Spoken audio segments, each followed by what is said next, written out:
నా పేరు సందీప్. ఇక ఎమ్మెల్సీ ఎన్నికల్లో బీసీ వాదం గెలిచిందా? మల్లన్న ఎత్తుకున్న బీసీ వాదం పనికొచ్చిందా?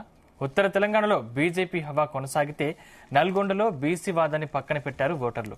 ఇంతకీ బీసీ వాదం గెలిచిందా, ఓడిందా?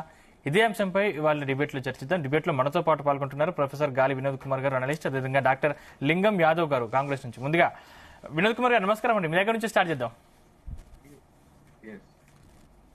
వినోద్ కుమార్ గారు, నా వాయిస్ అనిపిస్తుందా? గుడ్ మార్నింగ్ జీ తెలుగు ప్రేక్షకులకు, నాకు పార్టిసిపెంట్స్ కి. ముఖ్యంగా బీసీ వాదము గెలిచింది అనడం అవాస్తవము. ఇక్కడ అంటే ఎన్నికలకు ముందు నుంచి కూడా బీసీ వాదం, ప్రతి పార్టీ బీసీ వాదం ఎత్తుకుంది. కాకపోతే కొంతమంది ఇప్పుడు కరీంనగర్ టీచర్స్ ఎమ్మెల్సీ ఎన్నికల్లో మల్క కుమరయ్య గెలిచారు, అదేవిధంగా నల్గొండ టీచర్ ఎన్నికల్లో శ్రీపాల్ రెడ్డి గెలిచారు. మొత్తం మీద దీంట్లో ఓడిందా గెలిచిందా, అసలు పని చేసిందా పని చేయలేదంటారా? అసలు పని చేయలేదు. నేను ఒక మాట చెప్పాలంటే అది పని చేయలేదు. పని చేస్తే మల్లన్న బలపరిచిన పూల రవీందర్ గెలవాలి కదా. ఇప్పుడు మల్లన్న బలపరిచింది ఎవరిని? మా ముల్కా కుమరయ్యని బలపరచలే మల్లన్న ఇవాళ బీసీ వాదానికి ప్రతినిధిగా నేను చెప్పుకుంటున్న మల్లన్న ఇవాళ పూల రవీందర్ చేస్తే పూల రవీందర్ ఏ స్థానంలో వచ్చిండు? ఆయనకు 2000 చిల్లర, అంటే ఆయనకు 4వ స్థానం 5వ స్థానంలో ఉన్నాడు కదా. సో కాబట్టి ఇవాళ ఎట్టి పరిస్థితుల్లో బీసీ వాదం గెలవలేదు, బీసీ వాదం ఓడిపోయింది.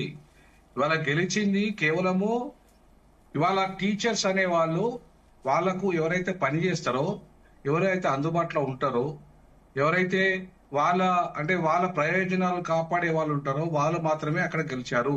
ఈవెన్ ముల్కా కుమరయ్య గారు, నేను యాక్చువల్ గా నా D6 ఛానల్లో ముందే చెప్పాను ముల్కా కుమరయ్య అక్కడ గెలుస్తున్నాడు అని చెప్పేసి.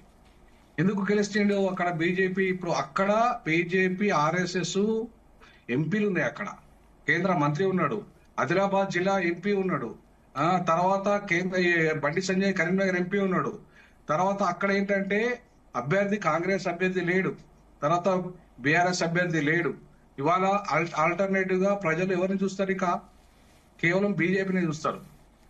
కాబట్టి అక్కడ బీసీ వాదం గెలవలే, బీజేపీ వాదం గెలిచింది. BJP already established. అక్కడ కొత్తగా బీసీ వాదం ఏం లేదు. ముల్కా కుమరయ్య నేను బీసీ నేను ఎక్కడ చెప్పుకోలేదు. ముల్కా కుమరయ్య నేను ఆర్ఎస్ఎస్ వాదిని, నేను ఇవాళ బ్రాహ్మణవాదానికి ఏజెంట్ అని చెప్పుకున్నాడు ఆయన. అంటే ఇవాళ ముల్కా కుమరయ్య బీసీ వాదంలో ఎక్కడ ఉన్నట్టు లెక్క? బీసీ వాదంగా ఉంటే ఆయన బీజేపీలో ఉండేటోడే కాదు. బీజేపీ బీసీ వాదం ఎత్తుకున్నప్పటికీ కూడా నిజంగా బీసీలకు ఉరగబెట్టింది ఏం లేదు. బీసీలకు ఆ బీజేపీ ఎక్కడ కూడా కనీసం కేంద్ర ప్రభుత్వంలో ఒక శాఖ ఏర్పాటు చేయలేదు. తర్వాత బీసీలకు రాజకీయ రిజర్వేషన్ ఇవ్వలేదు, విద్యా ఉద్యోగ రంగాల్లో బీసీలకు రిజర్వేషన్లు పెంచలేదు, బీసీలకు బడ్జెట్ పెంచలేదు. ఏం చేసిందని బీసీలకు ఇవాళ బీజేపీకి గెలిపించి, అక్కడ బీజేపీకి బీసీ వాదంతో గెలవలేదు. అక్కడ బీజేపీ ఆల్రెడీ ఎస్టాబ్లిష్డ్ RSS తన సిద్ధాంతము అడుగడుగున టీచర్లకు బోధించింది కాబట్టి అక్కడ వాళ్ళు టీచర్లంతా కూడా ఎక్కువ RSS అడుగుజాడలోనే ఉన్నారు కాబట్టి అక్కడ ఆల్రెడీ 2 ఎంపీలు గెలిచారు. సో కాబట్టి అక్కడ బలంగా ఉంది కాబట్టి RSS బీజేపీ బలంగా ఉంది కాబట్టి అక్కడ బలంగా అభ్యర్థి గెలిచాడు. అక్కడ బీజేపీ అంత బలంగా లేదు, ఇక్కడ గెలిచే అవకాశం లేదు. ఖచ్చితంగా ఇక్కడ కమ్యూనిస్ట్ అభ్యర్థి, బలపరిచిన అభ్యర్థి గెలుస్తాడని చెప్పేసి నేను ఒక రోజు ముందే సర్వేలు కూడా చెప్పడం జరిగింది. అంతే. ఇవాళ కాంగ్రెసే గెలిచే అవకాశాలు ఉన్నాయి ఇప్పుడు గ్రాడ్యుయేట్ ఎమ్మెల్సీలో. ఎందుకు అంటే ఎందుకు కాంగ్రెస్ గెలిచే అవకాశం ఉంది? ఆయన ఏం చేసి నరేందర్ రెడ్డి ఏం చేయలేదు. బట్ ఏం చేయకపోయినా ఒక ఆల్టర్నేటివ్ గా ఇవాళ అంజిరెడ్డి ఆల్టర్నేటివ్ గా కనపడుతున్నప్పటికీ కూడా మొత్తంగా ప్రభుత్వ యంత్రాంగం అంతా కూడా రేపు ఆయనకు అంటే అధికార పార్టీకే ఎక్కువ సపోర్ట్ చేసే అవకాశాలు ఉంటాయి. సో కాబట్టి ఒక రకంగా అంజిరెడ్డి ఇప్పుడు ముందంజలో ఉన్నప్పటికీ కూడా నాకు తెలిసి నరేందర్ రెడ్డి గెలిచే అవకాశాలే ఉన్నాయని నేను అనుకుంటున్నా. ఎందుకంటే ఖచ్చితంగా ప్రజలు ఇవాళ వర్గీకరణ అంశం కూడా ఆలోచిస్తారు. గ్రాడ్యుయేట్స్ వర్గీకరణ అంశంలో దళితులకు మేలు జరిగింది, బీసీలకు 42% వాటా రాబోతున్నది. కాబట్టి ఇవాళ ఈ 2 కూడా చట్టబద్ధత కల్పించబోతున్నారు. కాబట్టి ఇవాళ ఈ అంశం చాలా కీలకంగా ఉంది రాజకీయాలలో. ఇది వర్గీకరణ అంశం కానీ, బీసీలకు చట్టబద్ధత, రిజర్వేషన్లకు చట్టబద్ధత కానీ, మిగతా ఇంకా వాళ్ళు ఏదైతే 6 గ్యారెంటీలు ఇచ్చారో ఒక్కొక్కటిగా అమలు చేయడం కానీ, లేదంటే ఇవాళ ఈ అధికార పార్టీలో ఉన్నారు కాబట్టి వాళ్ళకు అనుకూలంగా అధికార యంత్రాంగం కూడా ఉండే అవకాశం ఉంది. కాబట్టి అక్కడ అన్ని వేల చలని ఓట్లు ఉన్నప్పటికీ కూడా లాస్ట్ కు చివరికి నేను అనుకోవటం నరేందర్ రెడ్డి గెలుస్తాడేమో అనుకుంటున్నాను నేనైతే. రైట్ రైట్ రైట్ లింగయ్య గారికి నమస్కారం అండి. వరంగల్, ఖమ్మం, నల్గొండ పట్టుదల ఎమ్మెల్సీకి మీ అభ్యర్థి 3వ స్థానానికి పరిమితమయ్యారు. అంటే మీరు ఈ ఓటమిని ఎలా చూస్తున్నారు? టీచర్ల విశ్వాసం కూడా మీ పార్టీ, మీ ప్రభుత్వం కోల్పోయిందని విమర్శలు వస్తా ఉన్నాయి. గుడ్ మార్నింగ్ అండి. ముందుగా జీ న్యూస్ ప్రేక్షకులకు, మీకు అదేవిధంగా పెద్దలు వినోద్ కుమార్ సార్ గారికి నమస్కారం. ఎక్కడా కాంగ్రెస్ క్యాండిడేట్ ఓడిపోలేదండి. మీరు బహుశా రాంగ్ ఇన్ఫర్మేషన్, అంటే దయచేసి ఆ విధంగా ప్రచారాలు చేయకండి. ఎందుకంటే టీచర్స్ ఎలక్షన్లో కాంగ్రెస్ పార్టీకి మాకు ఒక సిద్ధాంతం ఉంది, ఈ పార్టీకి ప్రభుత్వానికి. దాంట్లో రాజకీయాలు అవసరం లేదు. ఎందుకంటే టీచర్లు రాజకీయాలు చేస్తే విద్యార్థుల భవిష్యత్తు మీద ఆధారపడి ఉంటుంది, వాళ్ళ భవిష్యత్తున. సో ఇట్లాంటి రాజకీయాలు వద్దు. టీచర్ల సమస్యలు టీచర్లే వాళ్ళే పోటీ చేసుకుంటారని మేము ఎక్కడ కూడా కాంగ్రెస్ పార్టీ తరఫున ఎక్కడ కూడా క్యాండిడేట్ అఫీషియల్ గా కాంటాక్ట్ చేయలేదండి. బహుశా మీరు ఒకసారి దాన్ని కరెక్షన్ చేసుకోవాలి, ఎందుకంటే అది చాలా ఇంపార్టెంట్. దట్స్ వాట్ సార్, మేము అఫీషియల్ గా క్యాండిడేట్ ఎక్కడ అనౌన్స్ చేయలేదు. మేము టీచర్స్ ఎలక్షన్స్ కు దూరంగా ఉన్నాం. పెద్దలు చెప్పినట్టు, ఇప్పుడు వినోద్ కుమార్ సార్ చెప్పిన గ్రాడ్యుయేట్స్ ఎలక్షన్ గా మేము కాంటాక్ట్ చేసినాం. మా క్యాండిడేట్ నరేందర్ రెడ్డి గారు మంచి మెజార్టీతో గెలవబోతుండు. ఎందుకంటే మేము చేసినటువంటి కాంగ్రెస్ ప్రజాప్రభుత్వం ఈ సంవత్సర కాలంలో చేసినటువంటి అభివృద్ధి, సంక్షేమము, సామాజిక న్యాయమే ధ్యేయంగా ఇవాళ ఎన్నో సంవత్సరాల్లో పెండింగ్ లో ఉన్నటువంటి చాలా సమస్యలను కూడా పరిష్కరించినటువంటిది ఇవాళ ప్రజాప్రభుత్వం గౌరవనీయ ముఖ్యమంత్రి రేవంత్ రెడ్డి గారి ఆధ్వర్యంలో ఇవాళ జరుగుతుంది. ఒకవైపు ఇప్పుడే పెద్దలు చెప్పినట్టు ఇవాళ ఎస్సీ వర్గీకరణ కావచ్చు, అదేవిధంగా కులగణన కూడా, అంటే దేశ చరిత్రలోనే ఎప్పుడు కూడా చేయనటువంటిది ఒక కులగణన, క్యాస్ట్ సెన్సెస్ అనేది కూడా తద్వారా ఇవాళ అణగారిన వర్గాలైనటువంటి ఎస్సీ ఎస్టీ బీసీలకు కూడా న్యాయం జరుగుతుందనే ఉద్దేశంతో ఇవాళ అట్లాంటి కొత్త దానికి ఇవాళ ఈ ప్రభుత్వం శ్రీకారం చుట్టింది. డెఫినెట్ కూడా కాంగ్రెస్ క్యాండిడేటే గ్రాడ్యుయేట్స్ ఎలక్షన్ లో గెలవబోతుంది.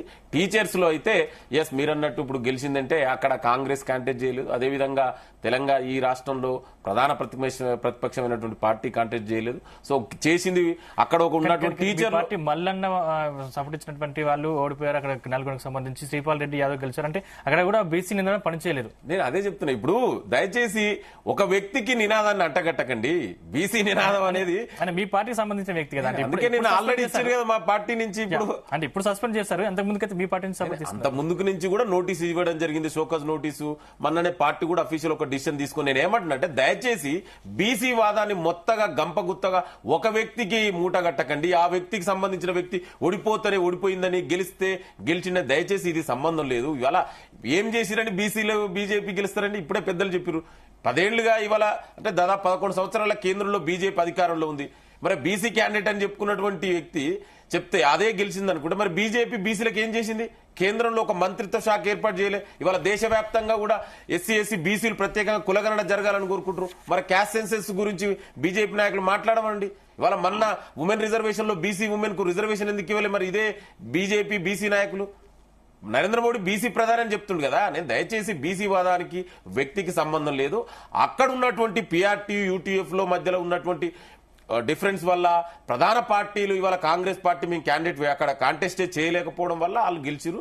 ఏదేమైనా కూడా ప్రజాస్వామ్యంలో అల్టిమేట్ గా గెలిచింది ఎవరు గెలిస్తే వాళ్ళే. డెఫినెట్ కూడా గెలిచిన వ్యక్తులు కూడా మేము కూడా డెఫినెట్ కూడా వాళ్ళు టీచర్ల కోసం పనిచేయాలనేది నేను కోరుకుంటూ, దయచేసి దీన్ని రాజకీయాల కోసం వాడుకోకండి. ఎందుకంటే టీచర్లు అనేది ఒక పవిత్రమైనటువంటి వృత్తి. దాన్ని ఇవాళ మనం చూసాం ఎలక్షన్ లో కూడా ఏ విధంగా వేల కోట్లు వేల లక్షలు ఎట్లా ఖర్చు పెట్టిరో మనం చూసిన కోట్లాది రూపాయలని. ఫ్రంట్ పేజీల టీచర్స్ ఎలక్షన్స్ లకు ఫ్రంట్ పేజీలలో ఎలక్షన్స్ లో ఎట్లా యాడ్స్ ఇచ్చిర్రు, టీవీలల్లా పేపర్లల్లా దుబారా ఖర్చులు అవసరమా అంటున్నా నేను. ఇట్లాంటిది దయచేసి ఇది మంచి పద్ధతి కాదు. టీచర్లు అనేది దాన్ని రాజకీయం కలుషితం చేయకండి. అయితే మరి బీజేపీ నాయకులు ఏ విధంగా ఖర్చు డబ్బు పెట్టిరు అనేది అందరికీ తెలుసు, మనం కాదు. డైరెక్ట్ గా మీరు ఏ పేపర్లో చూసినా కూడా గత కొన్ని రోజులుగా ఎట్లా ఫ్రంట్ పేజీలు ఎట్లా యాడ్స్ వచ్చినాయని మనందరికి తెలుసు. అయినా దయచేసి బీసీ వాదానికి ఈ గెలుపుకు సంబంధం లేదు. ఇవాళ మీరు చూడండి, ఇప్పుడు గ్రాడ్యుయేట్స్ లో కాంగ్రెస్ క్యాండిడేట్ గెలవబోతుండు. ఇంకా మేము చేసినటువంటి ఇవాళ మా ప్రజాప్రభుత్వం తీసుకున్నటువంటి నిర్ణయాలు, మేము ఇచ్చినటువంటి యువతకు ఉద్యోగాలు, ఇవాళ సంవత్సర కాలంలోనే మేము ఇచ్చినటువంటి ఉద్యోగాలు, ఇవన్నీ కూడా కాంగ్రెస్ క్యాండిడేట్ గెలవబోతుండు. ఇవాళ తీన్మార్ మల్లన్న అంటే తీన్మార్ మల్లన్న ఏందండి? ఇప్పుడు ఆయన ఓడిపోయింది, మరి దాని సమాధానం ఏం చెప్తాడు? మరి ఇక్కడ గెలిచిండు అది కాదు కదా. అందుకే దయచేసి వ్యక్తికి బీసీ వాదానికి ముడిపెట్టకండి. అక్కడ గెలిచింది, అక్కడ ప్రధాన పార్టీలు కాంటెస్ట్ చేయకపోవడం వల్ల అక్కడ ఉన్నటువంటి టీచర్ సంఘాలలో మధ్యలో అంతర్గత ఉన్నటువంటి విభేదాల వల్ల అక్కడ గెలిచింది అంతే తప్ప ఎక్కడ కూడా మరి అక్కడ బీసీ గెలిస్తే మరి నల్గొండ వరంగల్ ఖమ్మంలో బీసీ క్యాండిడేట్ ఓడిపోయింది కానీ మరి దయచేసి దానికి ముడి పెట్టకండి. ఎందుకంటే బీసీ వాదం అనేది డెఫినెట్ కూడా అందరు కూడా కోరుకుంటారు. బీసీ వాదం బీసీల ఇవాళ సామాజికంగా ఆర్థికంగా రాజకీయంగా అందరూ అభివృద్ధి చెందాలని బీసీలు కోరుకుంటారు. దాంట్లో తప్పే లేదు. ఈ ప్రజాప్రభుత్వం దానికి అనుగుణంగానే కదా ఇవాళ కులగణన చేస్తుంది. చేసింది ఆల్రెడీ మననే కంప్లీట్ అయింది. ఇవాళ రేపు చట్టం కూడా చేయబోతుంది అసెంబ్లీలో. దీని ద్వారా బీసీలే కదా లబ్ధి పొందుతారు. దయచేసి దాని ఒక వ్యక్తికి ముడిపెట్టకండి. డెఫినెట్ కూడా ఇవాళ గ్రాడ్యుయేట్స్ లో కాంగ్రెస్ పార్టీ క్యాండిడేటే గెలవబోతుండు. రైట్. దేవిప్రసాద్ గారు నమస్కారం అండి. నమస్తే నమస్తే. అసలు మీరు ఈ ఎమ్మెల్సీ ఎన్నికల్లో ఎందుకు పోటీ చేయలేదు? అంటే మీరు బీజేపీకి వెనక నుంచి సపోర్ట్ ఇచ్చారు అనే దానికి మీ సమాధానం ఒక్కటండి. గుడ్ మార్నింగ్ వినోద్ గారికి, అందరికి, మిగతా పెద్దలకు నమస్కారం. అసలు ఈ గ్రాడ్యుయేట్ ఎన్నికకు సంబంధించి మనం ఒక్కసారి ఆలోచిస్తే అసలు దాదాపు ఈ 42, 35 దాదాపు 88 నియోజకవర్గాలకు కవరేజ్ అయ్యేటువంటి ఎన్నిక. ఈ 42 నియోజకవర్గాలకు సంబంధించి కరీంనగర్ లో 40 లక్షల మంది దాదాపుగా గ్రాడ్యుయేట్ ఉంటే 3.5 లక్షల మంది మాత్రమే నమోదయ్యారు. ఈ నమోదులో చాలా లోపభూయిష్టంగా ఉంది. అంటే ప్రతిసారి నమోదు కావడం అనేటువంటిది ఎవరైనా ఇంట్రెస్ట్ ఉండి ఓటు వేయాలనుకునే వాళ్ళు మాత్రమే చేస్తారు. కాబట్టి ఇది మొత్తం పల్స్ను మనం పడుతుంది అనేటువంటిది కాదు. కానీ టీచర్లకు వచ్చే వరకు కూడా ఇప్పుడు టీచర్లకు సంబంధించినటువంటి 2 కాంగ్రెస్ అఫీషియల్ గా ఎవరిని పెట్టలేదు, బీఆర్ఎస్ ఎవరిని పెట్టలేదు. అఫీషియల్ గా పెట్టింది కేవలం బీజేపీ రెండిట్లో పెట్టింది. అంటే ఇప్పుడు అక్కడ సర్వోత్తమ్ రెడ్డిని పిఆర్టీయు మాజీ అధ్యక్షుడిని నల్గొండలో నిలబెట్టింది. ఇక్కడేమో మలక కొమరయ్యకి ఇచ్చింది. ఇక్కడ చూడండి, ఉపాధ్యాయుల కోసం నిరంతరం పనిచేసినటువంటి నాయకుడిని అక్కడ ఓడగొట్టింది. ఏదో ఆయన మంచి పని చేసిందా చెడ్డగా పని చేసిందా అది వేరే చర్చ అయినప్పటికీ కూడా అసలు కొమరయ్య అనేటువంటి వ్యక్తి ఉపాధ్యాయులకు సంబంధం లేనటువంటి వ్యక్తి, కేవలం విద్యావేత్త. ఆయన స్కూళ్ళు చేసిండు, అవి కూడా ఎక్కువ హైదరాబాదు ఈ ప్రాంతంలోనే ఎక్కువ ఉన్నాయి. అయినప్పటికీ కూడా ఇలా భారతీయ జనతా పార్టీ గెలుపు అనుకోవడం అనేటువంటిది అది ఏ మేరకు వారే నిర్ణయించాలి. అది కూడా టీచర్లలో కూడా చాలా మంది కోటక్కు ఉండదండి. 150,000 మంది టీచర్లు ఉంటే దాదాపుగా ఇంకా ఇందులో ప్రైవేట్ కు సంబంధించినటువంటి వాళ్ళు, గ్రాంటినేడు, రకరకాల వాళ్ళు కూడా ఓటర్ లిస్ట్ లో వస్తారు. కానీ ఇక్కడ నమోదైంది ఎంత అంటే 25,000, 50,000 మాత్రమే. అంటే ఒక 1/3 కూడా టీచర్లకు సంబంధించినటువంటి పల్స్ ఇది కాదు.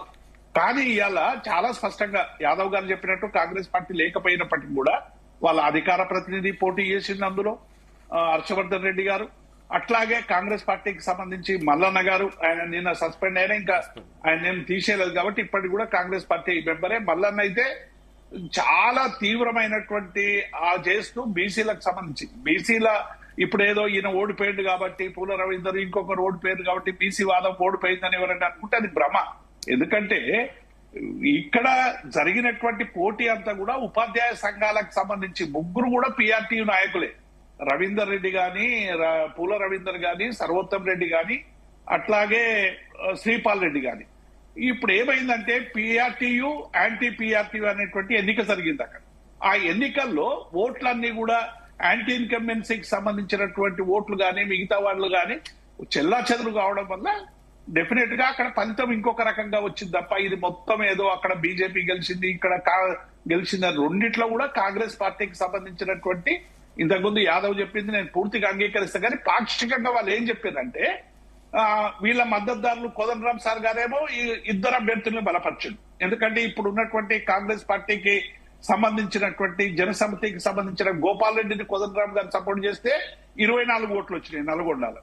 ఇక్కడ అశోక్ కుమార్ అని చెప్పి ఏపీటీఎం చాలా బలమైనటువంటి ఒక ఉపాధ్యాయ సంఘం 3-4 జిల్లాల్లో కూడా అక్కడ ఏపీటీఎం సంబంధించి కూడా 3వ స్థానంలో ఉన్నట్టుంది. కాబట్టి ఈ ఎన్నిక అనేటువంటిది మేమైతే ఈ టీచర్ ఎమ్మెల్సీ ఎన్నికల్లో మేము ఎవరికి ప్రపోజ్ చేయలేదు, ఎవరికి సపోర్ట్ చేయలేదు. మేము ఆ టీచర్ ఎన్నికలకు ఎప్పుడు కూడా బీఆర్ఎస్ పార్టీ ఒక్కసారి మేము ఒక సందర్భంలో ఒకసారి బలపరిచి చేసినాం తప్ప ఆ తర్వాత ఎప్పుడు కూడా చేయలేదు. గ్రాడ్యుయేట్ ఎన్నికలకు కూడా మేము ఈ ఎన్నికలకు దూరం ఉండాలని వివిధ కారణాల వల్ల నిర్ణయించుకున్నాం తప్ప మేమేదో బీజేపీకి మద్దతుగాను ఇంకొక పార్టీకి మద్దతుగాను 2 పార్టీలకు వ్యతిరేకంగా ఓటేయండి అని మేము పిలిపించడం. రిజల్ట్ ఎట్లా వస్తుందో గ్రాడ్యుయేట్ ఎన్నికల్లో వేచి చూద్దాం. రైట్ లింగయ్య యాదవ్ గారు, నిజంగా అంటే మల్క కుమరయ్య గెలుపు బీజేపీకి తెలంగాణలో అనుకూలం, అంటే తెలంగాణలో మళ్ళీ బాగా వేసేందుకు వస్తుంది అంటే ఒప్పుకుంటారా? అదేం లేదండి, అదే చెప్తున్నా. అక్కడ ఉన్నటువంటి ఇవాళ ప్రధాన ప్రతిపక్ష పార్టీ పోటీ చేయలేదు. ఇవాళ కాంగ్రెస్ పార్టీ అధికారంలో ఉన్నటువంటి కాంగ్రెస్ పార్టీ కూడా ఇవాళ టీచర్ సెలక్షన్స్ లో కాంటెస్ట్ చేయలేదు. సో అక్కడ ఉన్నటువంటి మిగతా టీచర్ సంఘాల్లో అంతర్గత విభేదాల వల్ల అతను గెలిచిండు. దాన్ని గెలుపు అది చూసుకునే మొత్తం తెలంగాణ లేదా, దానికి సంబంధం ఏం లేదు. నేను ఏమంటున్నంటే ఇవాళ ఇదే బీజేపీ ఇవాళ దాదాపు 11 సంవత్సరాలుగా కేంద్ర ప్రభుత్వంలో అధికారంలో ఉంది. మరి టీచర్స్లకు ఏం చేసిందో ఒకసారి కూడా చెప్పవలసిన అవసరం ఉంది. ఇవాళ వాళ్ళే న్యూ ఎడ్యుకేషన్ పాలసీని తీసుకొచ్చి దేశవ్యాప్తంగా ఏ విధంగా ఇవాళ సఫ్రనైజేషన్ ఆఫ్ ది ఎడ్యుకేషన్ చేస్తున్నారు అనేది అందరికీ తెలిసి, ఇవాళ పెద్దలు వినోద్ కుమార్ సారు, దేవిప్రసాద్ అన్న కూడా తెలియదు కాదు. ఇవాళ ఏ విధంగా మొత్తం కాషాయీకరణ చేస్తున్నారు. అదే విధంగా ఇవాళ ఇదే బీజేపీ ప్రభుత్వాలు ఇవాళ మధ్యప్రదేశ్, యూపీలో దాదాపు 30,000కు పైగా స్కూళ్లని బంద్ చేసినటువంటి చరిత్ర కూడా బీజేపీకి ఉంది. అదేవిధంగా ఎంసీడీ ఇవాళ ఢిల్లీలో ఎంసీడీ మున్సిపల్ కార్పొరేషన్ కిందనే ఢిల్లీ స్కూల్స్ ఉంటాయి ప్రభుత్వం. సో మరి దాంట్లోనే నేను చెప్పడం కాదు, ఇవాళ కాగ్గే రిపోర్ట్ ఇచ్చింది 50% టీచర్స్ వేకెన్సీస్ ఉన్నాయి, స్కూల్స్ బంద్ చేసిరని. మరి అదంతా కూడా బీజేపీ. నేనంటే దయచేసి దీనికి సంబంధం లేదు. బీజేపీ అనేది అక్కడ ఆ గెలుపు దీనికి ఏదో జరిగిపోద్దని ఏలాంటిది లేదు. ఇవాళ ప్రజాని అదే చెప్తున్నా. ఇవాళ గ్రాడ్యుయేట్ సెలక్షన్ చూడండి మీరు, అక్కడ కాంగ్రెస్ క్యాండిడేట్ గెలవబోతుంది. టీచర్ క్యాండిడేట్ లో ఎవరు లేరు కదా, మిగతా క్యాండిడేట్ చేయలే. ప్రధాన రాజకీయ పార్టీ ఒక బీజేపీ వాళ్ళు ఏ విధంగా ఎలక్షన్ లో డబ్బు ఏ విధంగా చేసిరు అనేది మన అందరికి తెలుసు. దాంట్లో ఏదో గెలిచి ఆ గెలుపు ద్వారా ఏదో జరగబోతుంది అనేది అది అత్యాశ. అసలు అలాంటిది ఏదీ లేదు. బీజేపీ అక్కడ ఉన్నటువంటి పరిస్థితులు కదా, అక్కడ వేరే క్యాండిడేట్ లేకపోవడం వల్ల అదేదో వచ్చింది, కానీ అక్కడ ఏమీ లేదు. ఇవాళ ప్రజాప్రభుత్వం చాలా మేమిచ్చినటువంటి ఇవాళ సంక్షేమం, అభివృద్ధి, సామాజిక న్యాయం ఇవాళ ఎంత ముందుగా ఇవాళ ప్రజాప్రభుత్వం ఈ పరిపాలన జరుగుతుంది. ఉద్యోగులు, రైతులు, మహిళలు, ఇంకా బీజేపీకి ఎక్కడదండి? దయచేసి దాన్ని చూసి ఆ ఎలక్షన్సే చూస్తే ఇవాళ మొన్న ఏం జరిగిందో అందరికీ తెలుసు. మరి రేపు స్థానిక సంస్థలలో ఎలక్షన్స్ వస్తాయి, అప్పుడు చూడండి. వాళ్ళ అది ఒక ఎలక్షన్స్ పట్టుకొని గెలిచిన తర్వాత ఇవాళ కొమరే కూడా టీచర్స్కి ఏం చేసిండు ఇప్పుడే పెద్దలు చెప్పారు. ఆ టీచర్స్కి ఏం చేసిండని ఏనాడైనా టీచర్ సమస్యల గురించి మాట్లాడిందా? దయచేసి అది కాదు. ఎందుకంటే అక్కడ జరిగినటువంటి ప్రత్యేక పరిస్థితిలో ఆ ఎలక్షన్ జరిగింది. సో ఆ ఎలక్షన్ లో ఆ క్యాండిడేట్ గెలిచిండు అంతే తప్ప దాని ద్వారా బీజేపీకి ఒరిగేది ఏమీ లేదు. తెలంగాణలో బీజేపీ ఎట్లా అండి ఇవాళ సౌత్ ఇండియాకు ప్రత్యేకించి ఏ విధంగా బీజేపీ చేస్తుందో ఒకవైపు మరి అందరిని చూస్తున్నాం. ఇవాళ తెలంగాణకి ఏం చేసిందో ప్రత్యేకించి అది చెప్పామండి. ఎట్లా తెలంగాణ ప్రజలు బీజేపీ కొట్టేస్తారండి? ఇవాళ బడ్జెట్ లో మొన్ననే బడ్జెట్ లో ఎంత అన్యాయం చేసిరు. ఇవాళ తెలంగాణ ప్రజాప్రభుత్వం అడుగుతున్నటువంటి ఇవాళ ఒక పాలమూరు రంగారెడ్డికి జాతీయ హోదా ఇయ్యలే, ఒక మెట్రో విస్తరణకు సపోర్ట్ చేయట్లేరు, బడ్జెట్ కేటాయింపులు. నిన్ననే ముఖ్యమంత్రి గారు మళ్ళా కలిసి ఇవాళ తెలంగాణ కృష్ణా రివర్ లో అదేవిధంగా గోదావరి రివర్ లో అన్యాయం జరుగుతుంది, మా వాటా మాకు ఇవ్వండి, నికర జలాలు పంపిణీ చేయండి అని. ఇవాళ దాని మీద ఎక్కడ కూడా మాట్లాడలేదు, ఇంతవరకు డిసిషన్ తీసుకోలేదు. ఇవాళ 10 ఏళ్లుగా కృష్ణా నదిలో జలదోపిడీ జరుగుతుంది ఆంధ్ర మీద, దాని మీద ఎక్కడ చేయలే. ఏది చేయింది తెలంగాణలో బీజేపీ? తెలంగాణలో బీజేపీకి ఆ పరిస్థితి లేదు. ఆ ఎలక్షన్స్ ఒక్కటి అనేది దానికి కంపారబిలిటీ కాదు. దాని ద్వారా బేస్ చేసుకుని ఏదో జరిగిపోతుంది అనుకుంటే అది అలా ఒక అత్యాశాల భ్రమే అయితే తప్ప తెలంగాణ ప్రజలు బీజేపీని నమ్మే పరిస్థితిలో లేరు. రైట్ వినోద్ కుమార్ గారు, అంటే అన్ని పార్టీలు కూడా బీసీ వాదం ఎత్తుకున్నాయి. కాకపోతే ఇప్పుడు బీసీలు ఏ పార్టీ వైపు ఉన్నారనుకోవాలి? బీసీలు ఒక పార్టీ కంటూ లేరండి. అన్ని పార్టీలలో బీసీలు ఉన్నారు. ఒక పార్టీ కంటూ లేదు, వాళ్ళకు ఒక ప్రత్యేకమైన పార్టీ లేదు. కాబట్టి బీసీలకు ఒక ప్రత్యేకమైన పార్టీ, నేను మొదటి నుండి చెప్తున్నా, బీసీలారా ఒక ప్రత్యేకమైన పార్టీ పెట్టుకోండి. నేను నా 3 లక్షల ఉద్యోగాన్ని 12 సంవత్సరాల సర్వీసులు వదులుకున్న బీసీ ముఖ్యమంత్రి ఎజెండాలో భాగంగా 33 జిల్లాలు తిరిగాను 2023లో. ఎన్నికలలో బీసీ ముఖ్యమంత్రి చేద్దామని చెప్పేసి. కానీ ఎక్కడ కూడా బీసీలు మేధావులు కానీ స్పందించలేదు. ఈ బీసీ మేధావులు స్పందించకుండా ఉన్న ఈ కుల సంఘ నాయకులందరూ ఏ పార్టీకి ఆ పార్టీకి అమ్ముడు పోయారు. సో కాబట్టి ఒక బీసీ వాదం ఉంటే ఒక బీసీలంతా ఒక ప్లాట్ఫామ్ మీద ఉంటారు. ఆ ప్లాట్ఫామ్ లో ఒక రాజకీయ పార్టీ పెట్టుకుంటారు, ఆ పార్టీతోని పోటీ చేస్తారు. అప్పుడు కదా బీసీ వాదం ఉన్నట్టు. ఎక్కడుంది బీసీ వాదం? అక్కడ బీసీ వాదం ఎక్కడైనా ఉందా? ఇప్పుడు జాజుల శ్రీనివాస్ గౌడ్ కాంగ్రెస్ సపోర్ట్ చేస్తాడు. ఆయన ఆల్రెడీ బీజేపీలో జాయిన్ అయిపోయాడు. ఆర్ కృష్ణయ్య. ఇంకా ఏముంది? ఇంకా ఎవరు లీడర్స్ ఎక్కడున్నారు బీసీలు? చెప్పండి. బీసీల కంటే ఒక రాజకీయ పార్టీ ప్రత్యేక పార్టీ ఎత్తుకున్నారు కదా, తీన్మార్ మల్లన్న బీసీ వాదం ఎత్తుకున్నారు కదా, అది తీన్మార్ మల్లన్న ఒక బ్లాక్ మెయిలర్. తీన్మార్ మల్లన్నకు బీసీ వాదం ఎక్కడ ఉందండి? నాకు అర్థం కాదు. నల్గొండలో ఆయన ఒక బ్లాక్ మెయిలర్. ఆయన చిత్తశుద్ధి ఉంటే ముందు రాజీనామా చేసి బీసీ వాదం ఎత్తుకోవాల్సి ఉండే. ఎమ్మెల్సీ రాజీనామా చేసి ఎందుకు చేయలేదు రాజీనామా? రెడ్ల సపోర్ట్ తో గెలిచినాడు. రెడ్ల గెలుస్తానండి. నీకు చేతన అయితే, నీకు చిత్తశుద్ధి ఉంటే, నీకు దమ్ము ఉంటే నువ్వు బీసీ వాదాన్ని ఎత్తుకో, రాజీనామా చేసి నువ్వు బీసీ వాదాన్ని నువ్వు ఎందుకు ఎమ్మెల్సీగా ఇంకా ఉంటావు, కొనసాగుతున్నావు? నేను సస్పెండ్ చేసినా కూడా ఎందుకు కొనసాగుతున్నావు? ఎందుకు కొనసాగుతున్నావు? ఆ పదిని పట్టుకుని ఎందుకుంటున్నావు? అరే మేము బీసీల కోసం, నేను బీసీని కాదు, నేను ఎస్సీని. ఎస్సీ నేను 3 లక్షల ఉద్యోగాలు రాజీనామా చేసి పడేసి నువ్వు ఎందుకు చెప్తలేవు? అది మళ్ళా గెలవా? నీ దమ్ము ఉంటే బీసీల సపోర్ట్ ఉంటే నువ్వు గెలవా? ఇదంతా ఉట్టే అవకాశవాదం. ఆయనది blackmail, BC blackmail వాదం. ఆయన సగం రెడ్డి కాపాడు. ఆ కాపాయన రెడ్డి బీసీ వాదం ఎత్తుకోవడం ఏంటండి? నాకు అర్థం కాలే. నిజంగా బీసీలంతా ఏం కావాలి? ఇప్పుడు బీసీలంతా వాళ్ళంతా పాపం అనగారిన వర్గాలుగా ఉన్నారు, అణచివేత గురవుతున్నారు. కాపులు ఉన్నారా? అన్ని పార్టీలలో కాపులకు బలమైన అవకాశాలు వచ్చినాయి. అద్భుతంగా కాపులు బాగా డెవలప్ అయిపోయిండ్రు.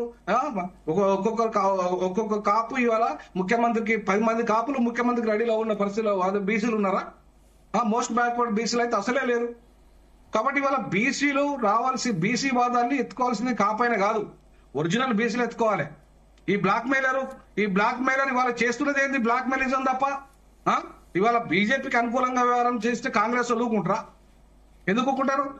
ఆ పార్టీ ద్వారా గెలిచిన తర్వాత నువ్వు పోయి కృష్ణ బీజేపీ అయినా పిలుచుకుంటావు, లేదంటే బీజేపీ అనుకూలమైన వ్యక్తులందరూ పిలుచుకొని అక్కడ బీసీ మీటింగ్ పెడతావు. అదా నీ బీసీ వాదం? బీసీ వాదం అంటే స్వచ్ఛందంగా ఇవాళ బీసీల కోసం నువ్వు చేసిన త్యాగం ఏంది? నువ్వేం త్యాగం చేసినావు బీసీల కోసం? ఇవాళ క్యూ న్యూస్ పెట్టుకొని బ్లాక్ మెయిల్ చేసుకొని దందాలు చేసినావు, అంతే తప్ప నువ్వు బీసీ వాదాన్ని ఎత్తుకోలేదు. బీసీ వాదాన్ని ఎత్తుకుంటే ఇప్పటికైనా, ఈ రోజు వరకైనా రాజీనామా చేయి. ఫస్ట్ ఎమ్మెల్సీ పదవికి రాజీనామా చేయి. నాలాంటి వాళ్ళు ఎమ్మెల్సీగా వరంగల్ పోటీ చేయడానికి ఒక ప్రొఫెసర్ గా ఉండి, మీరు బీసీ వాదాన్ని ఎత్తుకుంటున్నావు కదా, ఇక్కడ నువ్వు ఆల్రెడీ బీసీ గెలిచినావు, నేను ఎస్సీని, నేను ఇది బీసీల కోసం పనిచేసిన, నాకు సపోర్ట్ చేయమంటే నువ్వు ఒక మాట మాట్లాడినవి, నువ్వు అంతర్గతంగా అమ్ముడుపోయినవి. ఇవాళ ఆ పూల రవీందర్ మళ్ళీ నీ కాపైన గెలవాలా? నీకు నువ్వు ఆల్రెడీ బీసీ ఉన్న పూల రవీందర్ గతంలో ఎమ్మెల్సీ అయిండు, మళ్ళీ ఆయనకెందుకు సపోర్ట్ చేసినావు నువ్వు నీ కాపైనకు? అంటే ఇది కాపవాదమా బీసీ వాదమా? నిది పక్కా కాపవాదం, పక్కా బీజేపీకి అనుకూలమైన వాదం. కాబట్టి ఇవాళ ప్రజలు తిరస్కరిస్తారు. ఆయన దమ్ముంటే రమ్మనండి, పోటీ పెట్టమనండి, మళ్ళా బీసీ వాదంతో ముందుకు రమ్మనండి, పార్టీ పెట్టి అప్పుడు ప్రజలు నిర్ణయిస్తారు ఎవరైంది అనేది. అలా ఒక పార్టీ నైతికత ఉండాలండి. నువ్వు పార్టీ గెలిచింది కాంగ్రెస్ లా, సపోర్ట్ తీసుకున్నది రెడ్లది, ఇవాళ వాళ్ళని తిట్టుకుంటా పోతావా? అదే పద్ధతిని ఇది, అది కరెక్ట్ కాదు. బీసీ వాదాన్ని ఆయనకు చిత్తశుద్ధే లేదు. ఇవాళ బీసీ వాదం ఉంటే, బలంగా బీసీ వాదాన్ని తీసుకొచ్చే నిజాయితీ గల నాయకులు ఎవరైనా ఉంటే ఖచ్చితంగా మాలాంటి వాళ్ళని కూడా 100% సపోర్ట్ చేస్తాం. బీసీ ముఖ్యమంత్రి కోసం ఉద్యోగాలు వదులుకున్న వాళ్ళం, రాజీనామా చేసిన వాళ్ళం, ఇవాళ బీసీ వాదాన్ని సపోర్ట్ చేసేయడానికి అట్లాంటి వ్యక్తులు మంచోళ్ళు కాదు. వ్యక్తులు పద్ధతి గల వ్యక్తులు అయితే సపోర్ట్ చేయొచ్చు. ఒక సిస్టమేటిక్ వ్యక్తులు అయితే, ఒక సిద్ధాంతం కోసం వస్తే, ఒక విధానం కోసం వస్తే, అంతేగాని నీ బ్లాక్ మెయిల్ విధానాలతో ఇలా బీసీ వాదం ముందుకు పోతుందా? కరెక్ట్ కాదు అది.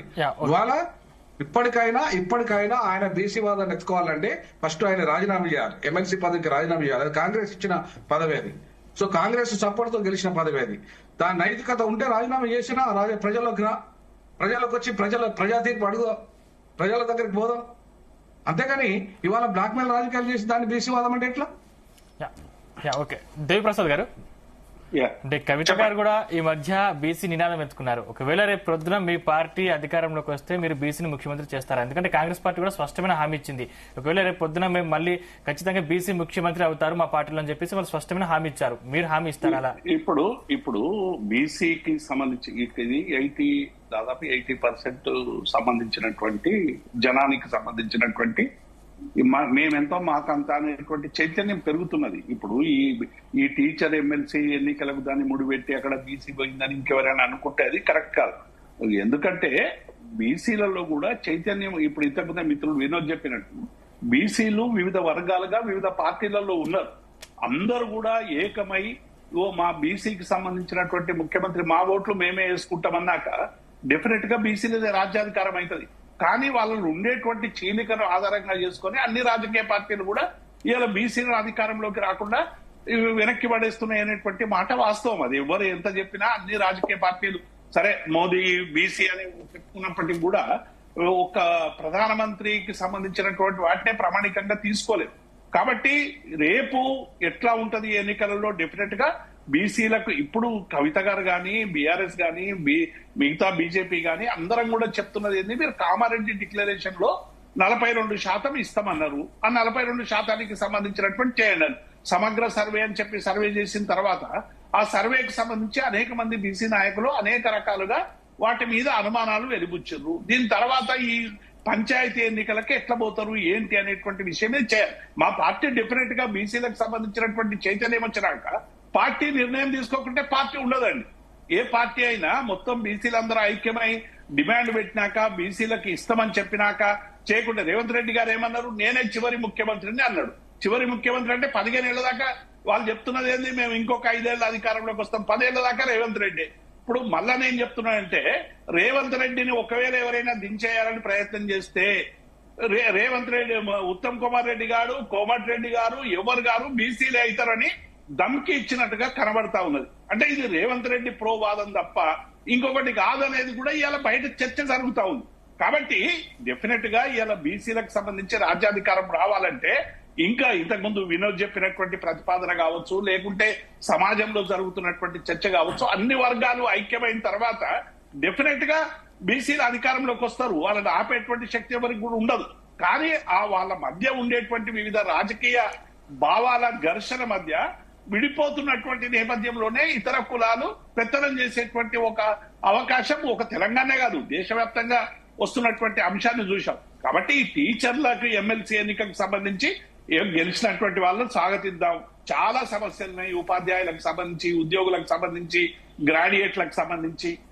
ఈ వీటి విషయం కోసం స్పష్టంగా పనిచేయాలి అని చెప్తా ఉన్నారు. ఇప్పుడు ఎంతండి 40% కూడా ఓట్లు రానటువంటి వాళ్ళు అధికారంకి వచ్చేటువంటి అవకాశం కనబడతా ఉంది. అయినప్పటికీ కూడా ప్రజాస్వామ్య పద్ధతిలో జరిగినటువంటి ఎన్నికలు అవి ఎట్లిచ్చి గెలిచిండ్రు, ఏమిచ్చి గెలిచిండ్రు అనేది అవుట్ ఆఫ్ బాక్స్ అయినప్పటికీ కూడా గెలవాలి. ఇప్పుడు గ్రాడ్యుయేట్ కు సంబంధించి కూడా ఓటింగ్ జరుగుతా ఉంది.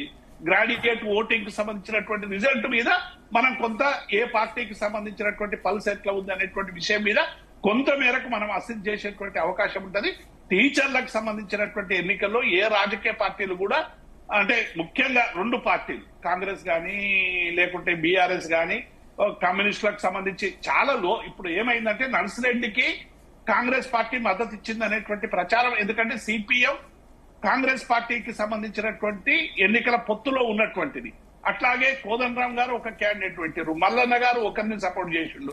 కరీంనగర్ కు సంబంధించినటువంటి విషయం మీద ఓన్లీ గ్రాడ్యుయేట్ మీదనే కేంద్రీకరించింది తప్ప అందరూ వేరే దాని మీద కేంద్రీకరించలేదు. కాబట్టి గ్రాడ్యుయేట్ ఎన్నికల ఫలితాలను బట్టి కొంత మనం అసెస్ చేయొచ్చు. కానీ ఒక్కటి మాత్రం వినోద్ చెప్పినట్టు డెఫినెట్ గా ప్రజల్లో చైతన్యం పెరుగుతుంది. ఆదివాసీలలో కావచ్చు, గిరిజనుల్లో కావచ్చు, లేకుంటే బీసీలలో కావచ్చు, ఎంతకాలం మా మీద అధికారం చేస్తారు, మా అధికారం మాకు కావాలనేటువంటి ఒక భావన ఇలా అప్రెస్డ్ క్లాస్ లో చాలా తీవ్రమైనటువంటి ఒక చర్చగా కొనసాగుతున్నటువంటి సందర్భంలో డెఫినెట్ గా విజయం వాళ్ళ వైపే ఉంటుంది అనేటువంటిది నా అభిప్రాయం అండి. లింగం యాదవ్ గారు, అంటే మొన్న ఒక తదుపరి ముఖ్యమంత్రి మాకు ఖచ్చితంగా బీసీ నాయకుడు ఉంటారని చెప్పేసి మహేష్ కుమార్ గౌడ్ క్లారిటీ ఇచ్చారు. దాని తర్వాత మన సీఎం రేవంత్ రెడ్డి ఒక పర్యటనలో ఆడబిడ్డలు ఆశీర్వదిస్తే ఖచ్చితంగా ఒక 15-20 ఏళ్ళు నేనే మళ్ళీ అధికారంలో ఉంటానని రేవంత్ రెడ్డి గారు చెప్తున్నారు. అంటే మీరు బీసీలకు సపోర్ట్ ఇస్తున్నారా, లేకపోతే కేవలం ఇది విమర్శలు వస్తున్నాయి కాబట్టి అలా చెప్తున్నారా? డెఫినెట్ కూడా కాంగ్రెస్ పార్టీ ఇవాళ మా నాయకుడు రాహుల్ గాంధీ గారు ఏదైతే నినాదం ఇచ్చారో దేశవ్యాప్తంగా పాదయాత్ర చేసి కన్యాకుమారి నుంచి కశ్మీర్ వరకు, మణిపూర్ నుంచి ముంబై వరకు ఈ దేశంలో ఉన్నటువంటి సామాజిక అసమానతలు పోవాలంటే కులగణన ద్వారా మాత్రమే సాధ్యమైందని, ఈ కులగణన అనేది ఇవాళ అణగారిన వర్గాలు ప్రత్యేకించి ఎస్సీ ఎస్టీ బీసీల మైనార్టీలకు కూడా ఇవాళ వాళ్ళు సామాజికంగా, ఆర్థికంగా, రాజకీయంగా అభివృద్ధి చెందాలనే ఉద్దేశం ద్వారా ఇవాళ దానికి అనుగుణంగా ఇవాళ ప్రజాప్రభుత్వం గౌరవనీయ ముఖ్యమంత్రి రేవంత్ రెడ్డి గారు ఇవాళ సెన్స్ దేశ చరిత్రలోనే ఎవరు చేయనటువంటి ఒక శాశ్వతమైనటువంటి నిర్ణయం తీసుకున్నటువంటి వ్యక్తి గౌరవ ముఖ్యమంత్రి రేవంత్ రెడ్డి గారు. ఇవాళ మా పిసిసి అధ్యక్షుడే మహేష్ కుమార్ గౌడ్ గారు ఒక బీసీ సామాజిక వర్గానికి సంబంధించినటువంటి వ్యక్తి. అదేవిధంగా కాంగ్రెస్ పార్టీ జాతీయ అధ్యక్షుడు మల్లికార్జున ఖర్గే గారు ఒక దళిత సామాజిక వర్గానికి సంబంధించిన వ్యక్తి. డెఫినెట్ కూడా సామాజిక న్యాయం పాటించే ఈ దేశంలో పాటించే ఏకైక పార్టీ కాంగ్రెస్ పార్టీ. డెఫినెట్ కూడా ఏమంటే కాంగ్రెస్ పార్టీ ఒక ఉంది. ఇవాళ గౌరవ ముఖ్యమంత్రి రేవంత్ రెడ్డి గారు ఇవాళ చాలా అభివృద్ధి సంక్షేమ విధేయంగా ముందుకెళ్తున్నాడు. డెఫినెట్ గా అంటే భవిష్యత్తులో అవకాశం ఉంటది. డెఫినెట్ కూడా దాంట్లో ఎక్కడ కాంగ్రెస్ పార్టీ ఏదైనా చేయలేదని అనలేదే. ఇవాళ ఏమంటే ఇవాళ మహేష్ కుమార్ గౌడ్ మాట్లాడిన దానికి రేవంత్ రెడ్డి మాట్లాడిన దానికి పొంతం లేదు అని లేదండి. ఇవాళ ముఖ్యమంత్రి రేవంత్ రెడ్డి గారు చాలా అభివృద్ధి సంక్షేమం సామాజిక న్యాయ ధ్యేయంగా ఇవాళ పరిపాలన జరుగుతుంది.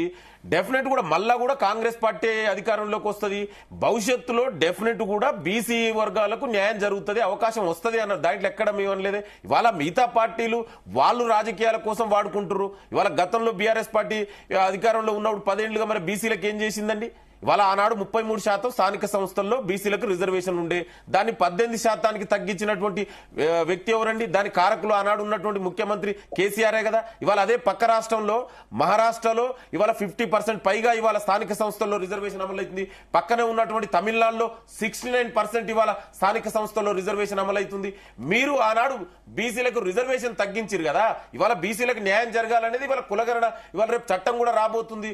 ఇవాళ ఆల్రెడీ కులగణన కంప్లీట్ అయింది. మళ్ళీ ఒకసారి అవకాశం కూడా ఇచ్చాం మొన్నటి వరకు 28 వరకు. ఇప్పటి కూడా ఇంకా కూడా కులగణనలో కూడా ఇంకా కూడా రిజిస్టర్ చేసుకున్నటువంటి వ్యక్తులు గత పాలకులు, ఆనాడు ముఖ్యమంత్రి ఉన్నటువంటి కేసీఆర్, మంత్రులుగా పనిచేసినటువంటి కేటీఆర్, హరీష్ రావు గారు. వాళ్లకు సామాజిక న్యాయం మీద చిత్తశుద్ధి లేదు, బీసీల మీద చిత్తశుద్ధి లేనటువంటి వ్యక్తులు పార్టీలు బీఆర్ఎస్, బీజేపీ. ఇక బీజేపీ కూడా మాట్లాడుతూ బీసీల గురించి. మరి బీసీలకు ఏం చేసిందో చెప్పవనండి. వాళ్ళ 10 ఏళ్ళు అంటే దాదాపు 11 సంవత్సరాలుగా బీజేపీ కేంద్రంలో అధికారంలో ఉంది కదా. ఎందుకు బీసీ మంత్రిత్వ శాఖ ఏర్పాటు చేయట్లేదండి? ఎందుకు రేపు జరగబోయే క్యాస్ట్ సెన్సెస్ లో కులగణన ఎందుకు యాడ్ చేయట్లేరు? ఎందుకు చేస్తే బీసీలకు న్యాయం జరుగుతుంది కదా. మా జనాభా ఎంతో మాకు తెలుస్తుంది కదా. ఇవాళ మేము చేస్తున్నాం. ఇవాళ రేపు చట్టం కూడా రాబోతుంది తొందరలోనే. అసెంబ్లీలో కూడా చట్టం కూడా ప్రవేశపెట్టబోతున్నాం. మీరు చిత్తశుద్ధి లేదు, మాకు చిత్తశుద్ధి ఉంది. ఇవాళ అందుకే కదా ఎస్సీ, ఎస్టీ, బీసీ అణగారిన వర్గాలందరూ కూడా ఇవాళ కాంగ్రెస్ పార్టీ ఈ ప్రజాప్రభుత్వం వైపు ఉన్నారు. ఇప్పుడే ఇవాళ ఎస్సీ వర్గీకరణ కూడా ఎన్నో సంవత్సరాల నుంచి పెండింగ్ లో ఉంది, ఎవరు కూడా చేయనటువంటిది. ఇవాళ ఈ ముఖ్యమంత్రి గారు ఇనిషియేటివ్ తీసుకున్నారు, దాన్ని కూడా సమస్యని పరిష్కరించారు. ఇవాళ అందరి అభిప్రాయాల మేరకు అందరికీ న్యాయం జరగాలి, సామాజిక న్యాయం జరగాలి, అత్యంత వెనకబడిన వర్గాలకు కూడా న్యాయం జరగాలనేది ఇవాళ కాంగ్రెస్ పార్టీ ముఖ్య ఉద్దేశం. దానికి అనుగుణంగానే ఇవాళ ముందుకెళ్తుంది. డెఫినెట్ కూడా ఇవాళ మీరు చూడండి, మా 10 ఏళ్ల మీ బీఆర్ఎస్ 10 ఏళ్ల పాలనకు, ఇవాళ కేంద్రంలో ఉన్నటువంటి బీజేపీ దాదాపు 11 సంవత్సరాల పాలనకు, ఇవాళ కాంగ్రెస్ పార్టీ సంవత్సర పాలనకు చర్చ పెట్టండి. ఎవరు ఏ వర్గాలకు ఏం చేసిరో ఇవాళ ప్రజలే నిర్ణయిస్తారు కదా. వాళ్ళ సంవత్సర కాలంలో మేము చేసినటువంటి ఎవరైనా చేసిరాని దేశ చరిత్రలో కులగణన గతంలో కేసీఆర్ చేసిండు సమగ్ర కుటుంబ సర్వే. మరి ఎందుకు బయట పెట్టలేదండి? ఎందుకు దాన్ని క్యాబినెట్ అప్రూవ్ చేయలే? ఎందుకు అసెంబ్లీలో ప్రవేశపెట్టలే? అసలు ప్రజలకే తెలియదు కదా. అది ఇంతవరకు అఫీషియల్ గా డాక్యుమెంట్ ఇది తన రాజకీయ అవసరాల కోసం వాడుకుంటు తప్ప ఎక్కడ కూడా సమగ్ర కుటుంబ సర్వే ఎందుకు బయట పెట్టలే? ఇవాళ ఈ ప్రభుత్వం అట్లా కాదు, రేపు చట్టం రాబోతుంది. డెఫినెట్ మాకు చిత్తశుద్ధి ఉంది బీసీల మీద. ఇవాళ మీరు చూడండి, మా మేనిఫెస్టోలో పెట్టిన ఇవాళ దేశవ్యాప్తంగా కూడా ఇవాళ మా నాయకుడు రాహుల్ గాంధీ గారు కులగణన చేయాలని అడుగుతున్నారు. ఇవాళ బీజేపీ మరి ఎందుకు చేయట్లేదు? ఎందుకు దాని మీద మాట్లాడతలేరు? మరి బీఆర్ఎస్ స్టాండ్ ఏంది? ఇవాళ కవిత గారు ఇప్పుడు మాట్లాడుతున్నారు. మరి 10 ఏళ్లలో ఏనాడైనా మాట్లాడిరా అండి? ఏనాడైనా బీసీల రిజర్వేషన్ 33% నుంచి స్థానిక సంస్థల్లో 18% వచ్చింది. మరి ఆనాడే ఎందుకు ఈ కవిత గారు మాట్లాడలేదండి? ఎందుకు కేసీఆర్ ని ప్రశ్నించలే? ఇవాళ దానికి సమాధానం చెప్పాలి కదా. మీ అసమర్థత వల్లనే ఇవాళ స్థానిక సంస్థల్లో బీసీలు నష్టపోయారు. ఇవాళ పరిస్థితి జరగొద్దు. డెఫినెట్ కూడా బీసీలకు న్యాయం జరగాలనేది ప్రజాప్రభుత్వం గౌరవ ముఖ్యమంత్రి రేవంత్ రెడ్డి గారి యొక్క ఉద్దేశం కదా. దానికి అనుగుణంగా అందుకే ఇవాళ కులగణన జరిగింది. ఎందుకంటే కోర్టుకు పోతే ఎక్కడైనా కూడా నీకు సెన్సెస్ లేకపోవడం వల్ల చాలా ఇబ్బందులు వస్తున్నాయి. సో దానికి అనుగుణంగా ఇవాళ సెన్సెస్ జరుగుతుంది, కులగణన సెన్సెస్. దాని ద్వారా మా దగ్గర లెక్కలు ఉన్నాయి. మా జనాభా లెక్కలకు అనుగుణంగా మేము ఏదైతే ఇప్పుడే పెద్దలు చెప్పారు, డెఫినెట్ కూడా మేము ఆనాడు మేనిఫెస్టో కమిటీ మెంబర్ గా మా శ్రీధర్ బాబు గారు ఆధ్వర్యంలో మా మేనిఫెస్టోలో పెట్టినాం. డెఫినెట్ గా దానికి అనుకున్నట్టు మేము ఏదైతే హామీ ఇచ్చామో దానికి అనుగుణంగానే ఇవాళ చట్టం రాబోతుంది. దానికి అనుగుణంగానే ఇవాళ స్థానిక సంస్థల్లో కూడా బీసీలకు రిజర్వేషన్ వచ్చిన తర్వాతనే స్థానిక సంస్థలకు పోతాం. మాకు ఆ చిత్తశుద్ధి ఉంది కదా.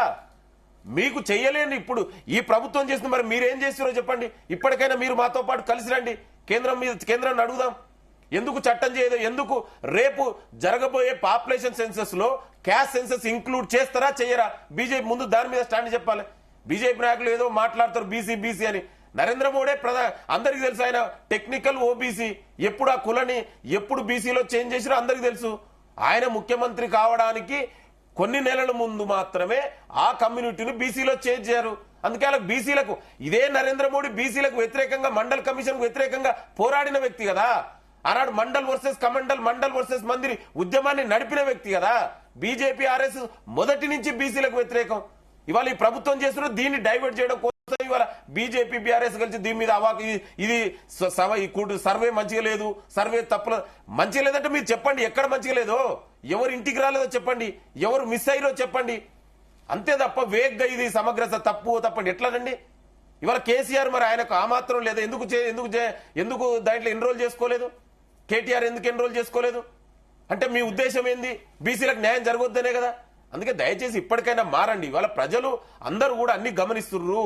బీసీలకు మీరు మోసం చేసిరు గతంలో, ఇవాళ న్యాయం జరగబోతుంది. ఈ న్యాయాన్ని దయచేసి మీరు అడ్డుకోకండి. ఇవాళ మేము చట్టం చేయబోతున్నాం, రండి ప్రభుత్వానికి సపోర్ట్ చేయండి. మీరు చెయ్యండి, మేము చేసినప్పుడు వెల్కమ్ చేయాలి. ఒక క్రిటిసిజం కూడా కన్స్ట్రక్టివ్ క్రిటిసిజం ఉండాలండి. ఏది పడితే అది మాట్లాడితే ఇవాళ తెలంగాణ ప్రజలే మీకు బుద్ధి చెప్తారు. ఇప్పటికైనా మారండి. వినోద్ కుమార్ గారు, అంటే ఇక్కడ బీసీ వాదం నినాదం ఈ ఎమ్మెల్సీ ఎన్నికల్లో నల్గొండలో అసలు పనిచేయలేదు. రెడ్లంతా ఏకమై శ్రీపాల్ రెడ్డిని గెలిపించుకున్నారు. అంటే ఇక్కడ నిజంగా కులాలు గెలిచాయా లేకపోతే అభ్యర్థులు గెలిచారనుకోవాలా? మొదటి నుండి ఈ మొత్తం తెలంగాణ ప్రాంతమే కాదు, మొత్తం ఉమ్మడి ఆంధ్రప్రదేశ్ లో కూడా రెడ్లది ఆధిపత్యము. అందుకే 55 ఏళ్ళు రెడ్లే ముఖ్యమంత్రిగా ఉన్నారు. కాబట్టి ఇలా గ్రామాన రెడ్డి ఆధిపత్యం అనేది ఉంది. ఈవెన్ టీచర్ సంఘాలు ఎన్ని సంఘాలుగా ఉన్నా అన్ని సంఘాలలో రెడ్డి ఆధిపత్యం కదా.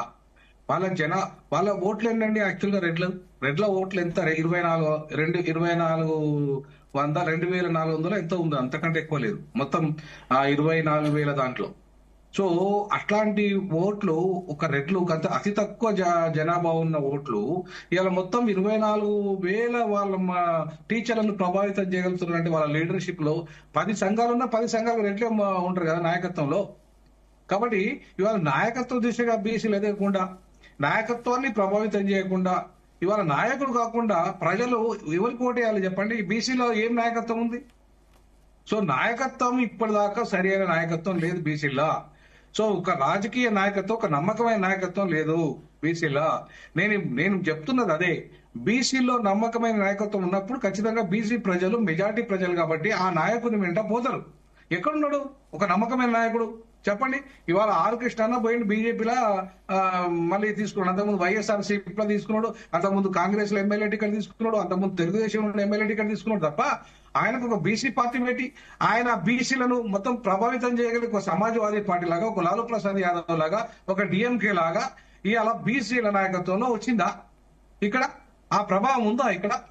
మరి అట్లాంటప్పుడు ఎక్కడ ప్రజలు ఎట్లా నమ్ముతారంటే వీళ్ళకు? ఇప్పుడు ఈయన పోయి జాదుల శ్రీనివాస్ గౌడ్ కాంగ్రెస్ కోట ఏమంటాడు, ఈయన పోయి బీజేపీ కోట ఏమంటాడు, ఈయన మళ్ళా కాంగ్రెస్ సపోర్ట్ తీసుకుంటాడు, మళ్ళీ కాంగ్రెస్ వ్యతిరేకంగా మాట్లాడతాడు.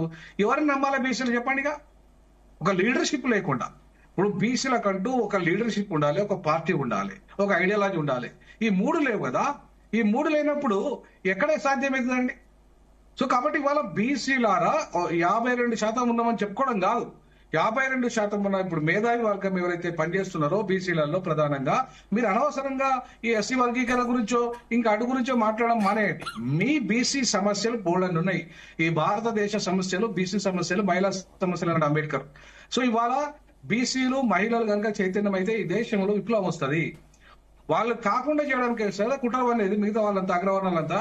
సో కాబట్టి ఇవాళ బీసీలు చైతన్యం కావాలంటే ఒక సరి అయిన నమ్మకమైన బీసీ లీడర్షిప్ రావాలి. ఆ రకంగా ఉద్యమం నడవాలి. కానీ ఆ రకంగా కాకుండా ఈయన కోటి ఆయన కోటి ఈయన కింద బానిసత్వం చేస్తారంటే బీసీలకు ఎక్కడ రాజకీయ చైతన్యం ఉన్నట్టు? బీసీలు ఎక్కడ రాజ్యాధికారంలోకి వస్తారు? ఇవాళ కేసీఆర్ గారి జనాభా ఎంత అండి? వెలమ్మకులంది. ఆయన 10 ఏళ్ళు ముఖ్యమంత్రిగా ఉన్నాడు. ఎట్లా సాధ్యమైందండి అది? బీసీలు ఓట్లు ఎత్త కాలేదా? ఎస్సీ ఎస్టీలు ఓట్లు ఎత్త కాలేదా? కాబట్టి ఇవాళ ఆ చైతన్యం ఇంకా రాలేదు. రాజకీయ చైతన్యం బీసీ ఎస్సీ ఎస్టీలలో రాలేదు. కాబట్టే వాళ్ళు ఇప్పటికిప్పటికి గెలిచే అవకాశాలు లేవు. ఈవెన్ మందకృష్ణ గారు ఎగ్జాంపుల్ తీసుకోండి. ఆయన జాతీయ అధ్యక్షుడిగా ఒక 30 ఏళ్ల ఉద్యమం నడిపి ఆయనకు ఎక్కడ కూడా డిపాజిట్ రాలేదు. 3 సార్లు పోటీ చేస్తే ఎందుకు రాలేదు? ఒక మాదిగలు వర్ధనపేట కాన్స్టిట్యున్సీలో 70,000 మంది ఉన్నారు. ఆయన పోటీ చేస్తే ఆయనకు వచ్చింది 18,000. 70,000 మంది మాదిగలు ఉంటే ఆయన 18,000 ఓట్లు వేశారు అక్కడ. కనీసం మాదిగ జాతి అని ఆయన ఓటే లేదు కదా. మొన్న నాగరాజుకు 7,000 మాలలు, 7,000 జనాభా ఉన్న మాలలు కాంగ్రెస్ పార్టీలో బలంగా ఉన్నారు కాబట్టి, అక్కడ మాదిగలంతా కూడా క్రైస్తవులుగా ఉన్నారు కాబట్టి బీజేపీకి ఓటేయకుండా నాగరాజుని గెలిపించారు. అక్కడ బీజేపీ మాదిగ సీట్ ఇచ్చింది. ఆయన మందకృష్ణ గారు డైరెక్ట్ గా ఎమ్మెల్యే ఎలక్షన్లలో, ఎంపీ ఎలక్షన్లలో చాలా స్పష్టంగా చెప్పిండు ఓటేయమని. కానీ వేశారా మాదిగలు? వేయలేదు. ఎందుకు వేయలేదు? వాళ్ళకి బీజేపీ యాంటీ క్రిస్టియానిటీ అనేదాన్ని కాన్షియస్నెస్ గా ఉన్నారు కాబట్టి వాళ్ళు మాలైనా సరే కాంగ్రెస్ అభ్యర్థిని గెలిపించారు. కాబట్టి ఇవాళ ఆ చైతన్యం ఆ జాతులకు ఇంకా రాలేదు అనడానికి ఇట్లాంటి బెస్ట్ ఎగ్జాంపుల్స్. సో కాబట్టి ఆ చైతన్యం తీసుకురాకుండా నమ్మకమైన నాయకత్వం లేకుండా రిజల్ట్ ఎట్లా ఆశిస్తాం మనం బీసీలలో? కాబట్టి వాళ్ళ బీసీ అనే వాదాన్ని వాళ్ళ రెడ్లు ప్రజలకు నమ్మకమైన నాయకత్వాన్ని కల్పించడం సక్సెస్ఫుల్ గా ఉన్నారు కాబట్టి ఇవాళ ముఖ్యమంత్రి కాగలిగిన రేవంత్ రెడ్డి రేపు ఆయన ఇంకా నెక్స్ట్ ఆయన ప్రతిపాదన చేస్తుంది కోమటిరెడ్డి అర్హుడు అంటుండే ఆయన. నా తర్వాత అంటే నేను 10 ఏళ్ళు చేసినాక నా తర్వాత అర్హుడు ఎవరంటాడు ఆయన? ఒక బీసీని అంటలేడు ఆయన. ఆయన ఏమంటాడు? కోమటిరెడ్డి అర్హుడు, ఉత్తమ్ కుమార్ రెడ్డి అర్హుడు అంటాడు. అంటే మళ్ళా తర్వాత నేను 10 ఏళ్ళు చేసిన తర్వాత వాళ్ళు 5 ఏళ్ళు వాళ్ళ 10 ఏళ్ళు 20 ఏళ్ళు 30 ఏళ్ళు మళ్ళీ మేము ఈ రెడ్లను తెలంగాణలో చేస్తాము ఉమ్మడి ఆంధ్రప్రదేశ్ లో చేసినట్టు అనే ఒక బలమైన నమ్మకమైన నాయకత్వాన్ని అందించే దిశగా వాళ్ళని రెడ్లను ప్రమోట్ చేసుకుంటున్నారు వాళ్ళు. కోదండరామరెడ్డి ఏమన్నా బీసీ ముఖ్యమంత్రి అంటాడా? ఆయన టీజేసీ పెట్టిండు కదా. కోదండరామరెడ్డి అన్నాడు బీసీ ముఖ్యమంత్రి కావాలని తిరిగిండా? ఆయన రెడ్డి ముఖ్యమంత్రి కావాలని తిరిగిండు. రెడ్లో ముఖ్యమంత్రి కాగలిగినరు. కాబట్టి ఇవాళ ఆ రకంగా బీసీ నాయకత్వం గాని ఎస్సీ ఎస్టీల నాయకత్వం గాని ఆ స్థాయికి ఎదగలేదు. ఒక పాలక సమాజంగా మేము ఎదగాలనే స్థితికి లేదు. మేము పొద్దు సమానం మాల దొంగ, మాదిగ దొంగ, లేకపోతే శాఖలోడు దొంగ, మంగళోడు దొంగ, ఆదివాసీ దొంగ, లంబడోడు దొంగ అని కూడా తిట్టుకునే సరిపోతాండి టైం అంతా. ఎక్కడుందండి? పాలక సమాజాన్ని తిట్టి పాలక సమాజాన్ని బలంగా ఇవాళ వాళ్ళ నిందించి లేదంటే వాళ్ళ తప్పులను బయటపెట్టి ఈ బహుజన సమాజాన్ని కానిష్టం లాగా తీసుకుపోయే పరిస్థితి ఎక్కడుందండి? ఇక్కడ తమిళనాడులో డిఎంకే లాగా తీసుకుపోయే పరిస్థితి ఎక్కడుందండి? సో కాబట్టి ఇవాళ ఆ స్థితి రాకుండా మనం రిజల్ట్ సాధించడం తప్పు. ఇవాళ బీసీ వర్సెస్ రెడ్డిలే గెలిచారు, బీసీలు గెలవలేదు, బీసీలు ఓడిపోయారు. ఖచ్చితంగా ఇప్పుడు గ్రాడ్యుయేట్ ఎన్నికల్లో కూడా నరేందర్ రెడ్డి గెలిచే అవకాశాలు ఉన్నాయి ఎక్కువ. ఇవాళ గ్రాడ్యుయేట్ ఎన్నిక అనేది కీలకం అక్కడ. ఈ టీచర్ ఎమ్మెల్సీ గానే కాదు. ఎందుకంటే టీచర్ ఎమ్మెల్సీలో కాంగ్రెస్ టీఆర్ఎస్ రెండు పోటీ చేయలేదు, అధికారికంగా ప్రకటించలేదు. కాబట్టి ఇవాళ పోటీ చేసిన కాడ ఇవాళ తేల్చాల్సింది ఎన్నిక అక్కడ తేల్చాలి. అక్కడ గెలిస్తే ఎవరు గెలిస్తే ఆ వాదం గెలిచినట్టు. రైట్ దేవప్రసాద్ గారు ఏం చెప్తారు? అంటే బీసీలను అన్ని పార్టీలు వాడుకుంటున్నాయి తప్ప బీసీలకంటూ ఒక పార్టీ లేదు, అసలు బీసీలు ఏకతాటిపై లేరు అంటే ఏం చెప్తారు? ఇప్పుడు ఇంతకుముందు వినోద్ గారు చెప్పినట్టే బీసీలకు సంబంధించినటువంటి రాజకీయ చైతన్యం కావాలి. ఇప్పటికున్నటువంటి బీసీ నాయకత్వం అంతా కూడా ఏం చేసిందంటే బీసీలు మా వెనుకున్నారని వాళ్ళ సంబంధించినటువంటి పవర్ ను కన్సాలిడేట్ చేసేటువంటి ప్రయత్నం జరిగింది తప్ప వ్యక్తిగతంగా సమాజానికి బీసీ సమాజానికి ఏం కావాలనేది ఒక ఆల్టర్నేట్ ప్రత్యామ్నాయ రాజకీయ విధానం అనేటువంటిది లేకుండా పోయింది. కాబట్టి డెఫినెట్ గా ఇప్పుడు జరగాల్సింది ఏంది? ఒక రాజకీయ చైతన్యం, దానికోసం పనిచేయాల్సినటువంటి చిత్తశుద్ధి కమిట్మెంట్ ఉన్నటువంటి బీసీ నాయకులు. అంటే ఇక బీసీ నాయకత్వం ఎత్తుకోగానే రేపు మంత్రి కావాలనో ఎమ్మెల్యే కావాలనో ఎమ్మెల్సీ కావాలనే కోరిక తప్ప ఆ బీసీలకు సంబంధించినటువంటి రాజ్యాధికారం కోసం ఒక నిరంతరమైన స్ట్రగుల్ చేద్దామనేటువంటి ఒక చైతన్యం ఇప్పటి వరకు ఏ కొంతమందిలో తప్ప మెజారిటీగా లేదు. కాబట్టే అందులో ఉన్నటువంటి బలహీనత, ఐక్యతగా ఉండేటువంటి ఒక బలహీనత ఆధారంగా తీసుకొని వివిధ రాజకీయ పార్టీలలో డెఫినెట్ గా బీసీలు ఎంతో కొంత మేరకు అన్ని పార్టీలలో ఎదిగినటువంటి నాయకత్వం ఉంది, సమర్థవంతమైనటువంటి నాయకత్వం కూడా ఉన్నప్పటికీ కూడా రకరకాలుగా వెనుకబాటుకు గురవుతున్నటువంటి మాట వాస్తవం. ఇప్పుడు బీసీలకు సంబంధించి రిజర్వేషన్లకు సంబంధించి కూడా ఇవాళ తమిళనాడులో ఉంది, కర్ణాటకలో ఉంది. మళ్ళీ వెంటనే ముఖ్యమంత్రి అధికారంలోకి వచ్చిన తర్వాత ఎందుకు చేయలేకపోయిండు? 70% డెడికేటెడ్ కమిషన్ వేసి ఇదంతా ప్రాసెస్ చేసి రేపు ఏం చేస్తా ఉన్నారు? 50% కంటే రిజర్వేషన్ ఎక్కువ ఉండవద్దు అని చెప్పి కోర్టు ఇచ్చినటువంటి ఉత్తర్వు ప్రకారం మళ్ళీ చట్ట సవరణ చేయాల్సినటువంటి అవసరం ఉంది. కాబట్టి ఇలా భారతీయ జనతా పార్టీ ఏదైతే గణన చేస్తా ఉందో ఈ కులగణన సమగ్ర సర్వేలో కులగణన చేయాలి, గ్రాడ్యుయేట్ల గణన చేయాలి, అన్ని చేసి డెఫినెట్ గా ఎవరు ఎంత ఉన్నారో వాళ్ళకు వాటా. ఇలా బాబాసాహెబ్ అంబేద్కర్ గాని రాజ్యాంగ నిపుణులు గాని ఇలా ఎస్సీ ఎస్టీలకు ఆ మేరకు రిజర్వేషన్ పెట్టారు. కాబట్టి కనీసం కొంతమంది అయినా దళిత నాయకులు ఇలా దళితుల గురించి, బడుగు బలహీన వర్గాల గురించి ఇలా శాసనసభలో గాని పార్లమెంట్ లో గాని అడుగు పెట్టేటువంటి ఒక అవకాశం వచ్చింది.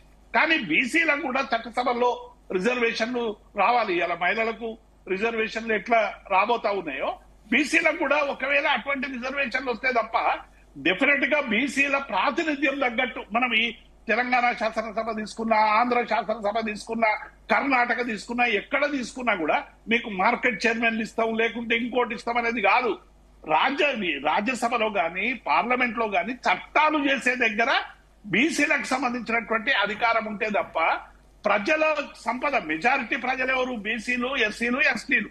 వాళ్ళకి సంబంధించినటువంటి సంపద వాళ్ళకి ఖర్చు పెట్టేటువంటి అవకాశం రావాలంటే డెఫినెట్ గా ఇది రాజ్యాధికారానికి సంబంధించినటువంటి అన్ని చట్టసభల్లో కూడా బీసీలకు తగినంత ప్రాతినిధ్యం రావాల్సినటువంటి అవసరం ఉంది. దానికోసం మరి సుదీర్ఘకాలం కాంగ్రెస్ పరిపాలించింది, చేయలేదు. 10 ఏళ్లుగా పరిపాలిస్తున్న బీజేపీ చేయలేదు. ఇద్దరు కూడా ఆ నినాదాన్ని వాడుకొని అధికారంలోకి వచ్చేటువంటి ప్రయత్నం చేసింది తప్ప ఏం చేయలేదు. ఇప్పుడు ఇంత నినాదం, మేము ఇంత గొప్పగా బీసీల గురించి ఉన్నాం. మనం ఎమ్మెల్సీకి బీసీ అభ్యర్థిని ఎందుకు కన్సిడర్ చేయలేదు? సింపుల్. మన కాంగ్రెస్ పార్టీకి సంబంధించినటువంటి ఒక బీసీ అభ్యర్థిని నిలబెట్టాల్సినటువంటి అవసరం ఉండే, నిలబెట్టలేదు కదా. ఇప్పుడు మేమేదో చేసినాము, మన సమగ్ర సర్వే చేసాము, ఎక్కడ లేవన్నారు. సమగ్ర సర్వేకు సంబంధించింది ఆ రోజు కులానికి సంబంధించినటువంటి లెక్కలు తీసినప్పటికీ కూడా ఆ రోజు కొత్తగా వచ్చినటువంటి రాష్ట్రం ఈ బడ్జెట్ ను ఎట్లా కేటాయించాలి, ఎవరు బీపీఎల్ కింద ఉన్నారనేటువంటి విషయాలు అందరి జిల్లా కలెక్టర్ దగ్గర మన ముఖ్యమంత్రి కంపేర్ చేసింది కదా. దాన్ని పట్టుకొని ముఖ్యమంత్రి అన్నాడు, మీరు చేసినప్పుడు గీ పర్సెంటేజ్ ఉండే, మేము చేసినప్పుడు గీ పర్సెంటేజ్, దాని కంపారిజన్ ఎవరితో చేయించారు? ఆ సమగ్ర సర్వేతోనే కదా. మీ దగ్గర లెక్కలు లేకుంటే ఆ లెక్కలు ఎట్లొచ్చినాయి, అసెంబ్లీలో ఎట్లా చెప్పిండ్రు? ఎంసీహెచ్ఆర్డీలో కూడా దానికి సంబంధించినటువంటి తీసేసిండ్రు, డిలేట్ చేసి పడేసిండ్రు. కాబట్టి ఇప్పటికైనా కాంగ్రెస్ పార్టీ చిత్తశుద్ధి నిరూపించుకోవాలంటే మీరు వెంటనే ఈ 42% సంబంధించిన 42% కూడా బీసీలు మెజారిటీ వాళ్ళు ఒప్పుకుంటలేరు. కనీసం మీరు అక్కడ పెట్టింది అయినా చెయ్యాలని చెప్పి ఒక డిమాండ్ వస్తా ఉన్నది. కాబట్టి ఇప్పటికైనా అటువైపు పోవాలి. కానీ మీ సుదీర్ఘకాలం అధికారంలో ఉన్నోళ్ళు మొత్తం 400 సీట్లకు పైగా పార్లమెంట్ లో ఉన్నప్పుడు కూడా బీసీల సోయి కాంగ్రెస్ కి ఏమైనా వచ్చిందా? వచ్చి అన్ని రాష్ట్రాల్లో బీసీలకు రిజర్వేషన్, తమిళనాడులో 70 ఉందని చెప్పారు. ఆ 70% దేశవ్యాప్తంగా ఎందుకు చేయలేదు? దీనికి కారణం ఎవరు? కాబట్టి ఇలా ఆ పార్టీ మీద ఈ పార్టీ మీద వేసి బురద జల్లేటువంటి ప్రయత్నం తప్ప డెఫినెట్ గా ఇవాళ తెలంగాణ అయినా మిగతా దేశవ్యాప్తంగా అయినా ఈ రిజర్వేషన్ల ప్రాతిపదికన తీసుకోవాలి. కేసీఆర్ గారు ఒక ప్రతిపాదన పెట్టారు. శాసనసభలో, ఏ శాసనసభలో ఇక్కడ బీసీ ఉన్న వాళ్ళు ఒక దగ్గర ఓసీ ఉన్నారు, ఒక దగ్గర ఎస్సీ ఉన్న వాళ్ళు ఇక్కడ బీసీలుగా ఉన్నారు. వీటన్నిటిని కూడా యూనిట్ గా తీసుకొని ఆయా రాష్ట్రాల్లో ఉన్నటువంటి జనాభా మేరకు ఆ శాసనసభలో రిజర్వేషన్ నిర్ణయించి కేంద్రానికి పంపి గెజిట్ రిలీజ్ చేసి ఒక చట్ట సవరణ చేసే విధంగా. ఇప్పుడు ఉదాహరణకు ఛత్తీస్గఢ్, జార్ఖండ్ తీసుకున్నాం అనుకో, 80% ఎస్టీలే ఉంటారు. అక్కడ నువ్వు బీసీలకు రిజర్వేషన్ ఎంత ఉండాలంటే కుదరదు అక్కడ. కాబట్టి ఆయా రాష్ట్రాల ప్రాతిపదిక మీద ఆయా శాసనసభలు నిర్వహించేటువంటి అధికారం ఉన్నట్టయితేనే వీటికి సంబంధించినటువంటి విషయాల మీద ఒక సమగ్రమైనటువంటి ఫలితం వస్తుంది తప్ప ఎంత మేరకు వాళ్ళు మీరేం చేసినారు, మేమేం చేసినాం అనేటువంటి చర్చకు బదులు ఇప్పుడు ఏం చేద్దాం అనేటువంటి విషయం మీద ఆలోచించాలని నేను విజ్ఞప్తి చేస్తాను. అట్లాగే నేను యాదవ్ గారికి విజ్ఞప్తి చేస్తున్నా. చాలా గొప్పగా మేము చేసినామని చెప్పుకున్నారు. 20,000 మంది ఎన్యుమరేటర్లకు ఇంటింటికి పోయి ఎన్యుమరేషన్ చేసిన వాళ్ళకు ఎన్యుమరేషన్ 3 నెలలు అయిపోయింది. జీతాలు లేవని రోజు సెక్రటరియట్ చుట్టూ, ముఖ్యమంత్రి కార్యాలయం చుట్టూ తిరుగుతున్నారు. దయచేసి ఆ ఎన్యుమరేటర్లకు డబ్బులు ఇప్పించాలని మీ ద్వారా, నేను యాదవ్ ద్వారా ప్రభుత్వానికి విజ్ఞప్తి చేస్తాను. రైట్, యాదవ్ ఏం చెప్తారు? డెఫినెట్ గా అన్న, అట్లాంటిది ఏం లేదు. అలాంటిది ప్రజాప్రభుత్వం ఎక్కడ కూడా అలాంటిది జరగలేదు. ఒకవేళ ఏదైనా ఉన్నా కూడా ప్రభుత్వం దృష్టి తీసుకొస్తే డెఫినెట్ కూడా అలాంటి జరుగుతుంది. ఇవాళ గతంలో శాలరీ కూడా మొదటి తారీఖు ఇవ్వలే. ఇవాళ ఈ ప్రజాప్రభుత్వం first day, monthly first day లోనే ఇవాళ శాలరీ కూడా వస్తున్నాయి. ఇంకొకటి నేను ఏమంటున్నా యాదవ్, దాని చర్చకు పోదామంటే పోదాం. నేను అన్న అదే చెప్తున్నా. డెఫినెట్ కూడా అట్లాంటిది ఏదన్నా ఉంటే డెఫినెట్ కూడా యాదవ్ అన్న, నిన్న వెలుగులో పెద్ద ఆర్టికల్ వచ్చింది. నిన్న మీరు ఒక్కసారి నిన్నటి వెలుగులో చూడండి. 20,000 మంది ఎన్యుమరేటర్లకు వెలుగులో రాసినట్టు ఇక మీరు అర్థం చేసుకోవచ్చు.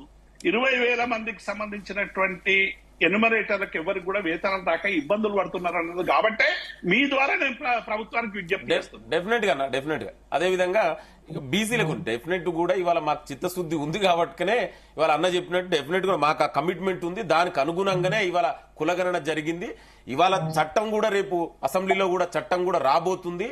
ఇవాళ దీని ద్వారా బీసీలకు ఇవాళ రాజకీయంగా, అంటే సామాజికంగా, రాజకీయంగా వాళ్ళకు కూడా న్యాయం జరగాలనేది ఇవాళ కాంగ్రెస్ పార్టీ, ప్రజాప్రభుత్వం, గౌరవ ముఖ్యమంత్రి రేవంత్ రెడ్డి గారి ఉద్దేశం. ఇవాళ మా నాయకుడు ఇచ్చినటువంటి, రాహుల్ గాంధీ గారు ఇచ్చినటువంటి, మల్లికార్జున ఖర్గే గారు ఇచ్చినటువంటి పిలుపు మేరకే ఇవాళ కాంగ్రెస్ ప్రజాప్రభుత్వం ముందుకెళ్తుంది. ఇవాళ బీసీలకు న్యాయం జరగబోతుంది ఈ ప్రజాప్రభుత్వంలోనే. గతంలో జరగలేదు. ఇవాళ పెద్దలు అన్నారు గతంలో కాంగ్రెస్ పార్టీ చాలా సంవత్సరాలు పరిపాలించింది, ఎందుకు చేయలేదు? గతంలో చేయలేదు కాబట్టినే ఇవాళ కులగణన అనేది చాలా ఇంపార్టెంట్. ఇవాళ దాని ద్వారానే ఇలా వాళ్ళు వెనుకబడినటువంటి సిచ్యువేషన్ మనకు అర్థమవుతుంది, వాళ్ళ సామాజిక ఆర్థిక రాజకీయ పరిస్థితులు అర్థమవుతాయి. అందుకే ఇవాళ కాంగ్రెస్ పార్టీ దేశవ్యాప్తంగా ఒక నినాదం తీసుకుంది మా నాయకుడు. దానికి అనుగుణంగానే ఇవాళ తెలంగాణ మేము చేసినాం. తెలంగాణ ఇవాళ ఒక మోడల్ గా నిలవబోతుంది. ఇవాళ రేపు దేశవ్యాప్తంగా కూడా ఇవాళ మేము అదే చెప్తున్నాం, బీజేపీ పార్టీని డిమాండ్ చేస్తున్నాం, మీరు దేశవ్యాప్తంగా కూడా రేపు జరగబోయే జనగణనలో కులగణన కూడా యాడ్ చేయండి. ఇవాళ బీసీల మీద మీకు చిత్తశుద్ధి ప్రేమ ఉంటే రేపు క్యాస్ట్ సెన్సస్ చేయండి దేశవ్యాప్తంగా. డెఫినెట్ కూడా ఇవాళ తెలంగాణ ప్రజాప్రభుత్వం ఏదైతే దేశానికే రోల్ మోడల్ గా నిలవబోతుందో ఇవాళ మీరు కూడా చేయండి, మీ చిత్తశుద్ధిని చాటుకోండి. ఇవాళ మేము చేస్తున్నాం, రేపు డెఫినెట్ కూడా స్థానిక సంస్థల్లో బీసీలకు రిజర్వేషన్ పెంచిన తర్వాతనే ఎలక్షన్ పోతాం. ఇది మా కమిట్మెంట్ కదా. ఇవాళ అందుకే గతంలో ఎవరైతే చేసుకోలేదో, ఎవరైతే ఎన్రోల్ చేసుకోలేదో వాళ్ళకు కూడా టైం ఇచ్చినాం. డెఫినెట్ కూడా ఇవాళ ప్రజాప్రభుత్వం రేవంత్ రెడ్డి గారికి కాంగ్రెస్ ప్రభుత్వానికి మాకు చిత్తశుద్ధి ఉంది. ఇవాళ అందుకే బీసీలు అందరూ కూడా దేశవ్యాప్తంగా కూడా అందరు ఇవాళ డిమాండ్ చేస్తున్నారు, తెలంగాణ ప్రజాప్రభుత్వం వైపు చూస్తున్నారు. మేము ఏదైతే తీసుకున్న నిర్ణయమో దీని రేపు కోర్టులు కూడా ఛాలెంజ్ చేయకుండా అంత పకడ్బందీగా ఒక సైంటిఫిక్ గా ఇవాళ తెలంగాణలో కులగణన జరిగింది. ఎవరు కూడా ఛాలెంజ్ చేయలేరు.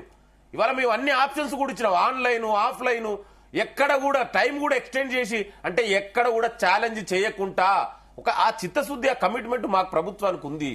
డెఫినెట్ కూడా బీసీలకు న్యాయం జరిగేది, ఎస్సీ ఎస్టీలకు అనగారిన వర్గాలకు న్యాయం జరగాలంటే అదొక కాంగ్రెస్ పార్టీ ద్వారా మాత్రమే, కాంగ్రెస్ ప్రజాప్రభుత్వం ద్వారా మాత్రమే సాధ్యమవుతుంది. రైట్, వినోద్ కుమార్ గారు మీరు కంక్లూడ్ ఎవరా? ఇప్పుడు ఒకటేనండి, ఇప్పుడు బీజేపీకి చిత్తశుద్ధి ఉంటే ఇవాళ వర్గీకరణ చట్టం పార్లమెంట్ లో తెచ్చేది, దానివల్ల దేశమంతా కూడా వర్గీకరణ అయ్యేది, అప్పుడు బీజేపీకి ఆ క్రెడిట్ దక్కేది. కానీ ఇవాళ ఏమైంది, ఇవాళ ఆ చేతులు ఎత్తేసిన బీజేపీ అది చేయకుండా 370 రద్దు చేసింది, అట్లాగే ఆ అయోధ్య ఇష్యూ సాల్వ్ చేసింది. మరి దళితుల ఇష్యూ సాల్వ్ చేయదండి బీజేపీ? అంటే బీజేపీకి దళితులు అంటే అంత చిన్న చూపా? ఎందుకు వాళ్ళకి విషయంలో బీజేపీ గెలుపొందిందని చెప్తున్నారు కదా? అదే మల్కా కొమరయ్య బీజేపీకి సంబంధం ఏంటంటే ఆర్ఎస్ఎస్, అది ఆర్ఎస్ఎస్ భావజాలం ఉన్న టీచర్లు ఎక్కువ ఉన్నారు అక్కడ. కాబట్టి ఇవాళ అక్కడ ఎంపీలు కూడా గెలిచారు. అక్కడ ఆదిలాబాద్ ఎంపీ గాని కరీంనగర్ ఎంపీ గాని గెలవడానికి కారణం ఏంది, అక్కడున్న ఆర్ఎస్ఎస్ శక్తి, ఆర్ఎస్ఎస్ శాఖ బాగా వినోదన సోషల్ మీడియాలో వస్తుంది, 5 ఇచ్చిన వాళ్ళు గెలిచారు, 3 ఇచ్చిన వాళ్ళు ఓడిపోయినారు. సరే ఓకే, అది కూడా కారణమై ఉంటది, అది నేను దాన్ని కాదనను.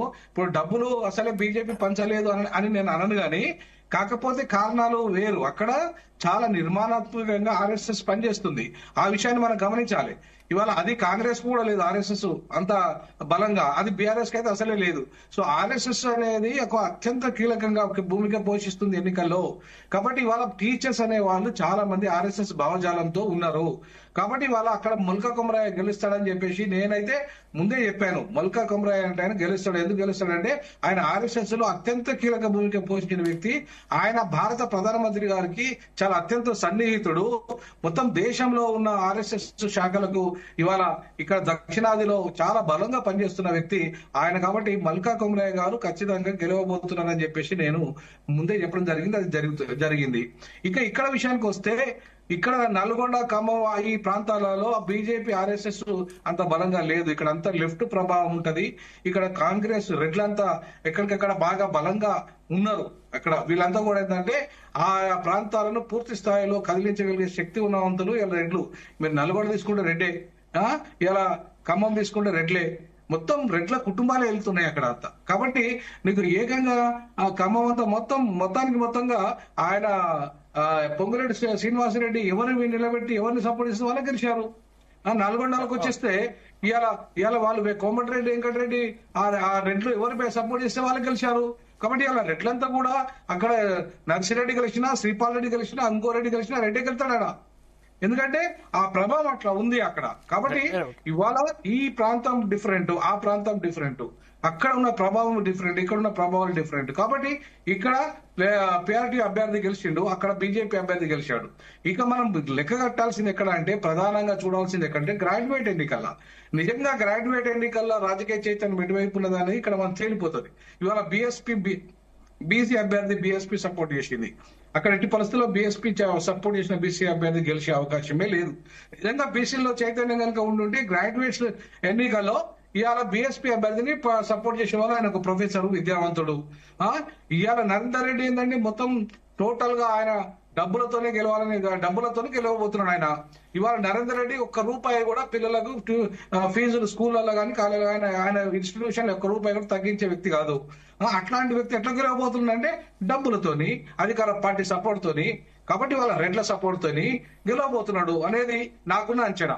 అక్కడ అంజిరెడ్డి కలిసినా లేకపోతే నరేందర్ రెడ్డి కలిసినా ఇవాళ ఒకవేళ రెడ్లు అక్కడ బీజేపీ ప్రభావం ఎక్కువ ఉందా, లేదంటే మరి కాంగ్రెస్ లో ఉన్న రెడ్ల ప్రభావం ఎక్కువ ఉందా, బీజేపీ రెడ్ల ప్రభావం ఎక్కువ ఉందని అర్థమైపోతుంది అప్పుడు. అంతేకాదు బీసీ ప్రభావం అనేది లేదు, బీసీ ప్రభావం అనేది అక్కడ లేదు, అక్కడ జరగలేదు. అది ఆర్ఎస్ఎస్ బీసీ లెక్కలోకి తీసుకోవద్దు మన మల్కా కొమరయ్యను. ఇంకా ఎవరన్నా ఇక్కడ గెలిచిందంటే నల్గొండలో గెలిస్తే మనం తీసుకోవచ్చు. బీసీ గెలిస్తే 100% మన ఆయన మళ్ళీ సపోర్ట్ చేసిన ఆయన గెలిచిందంటే, ఎవరు ఆ కాపు పూల రవీందర్ గెలిచిందంటే ఖచ్చితంగా మనం బీసీ నినాదం పనిచేసింది అనుకోవాలి. కానీ ఎక్కడ పనిచేసిందండి? ఇక్కడ పని చేయలేదు కదా. Right. Thank you Vinod Kumar గారు, థ్యాంక్ యూ దేవి ప్రసాద్ గారు, థ్యాంక్ యూ లింగయ్య యాదవ్ గారు, థ్యాంక్ యూ అండి. చర్చలో మాతో